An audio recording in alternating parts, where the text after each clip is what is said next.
fun thing. Spaghetti poodles are one of the things I collect. Looks like this is coming home from me, from the Beehive. Thanks for such a good pick, Cheryl.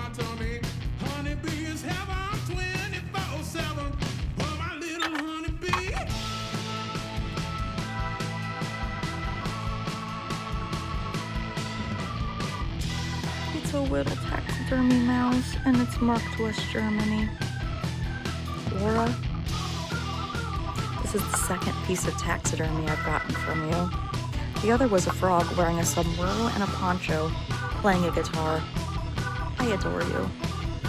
And stop by the Beehive and see what treasures you can find. 1141 Stanley Street in New Britain, Connecticut. Tell them I sent you. Bye-bye.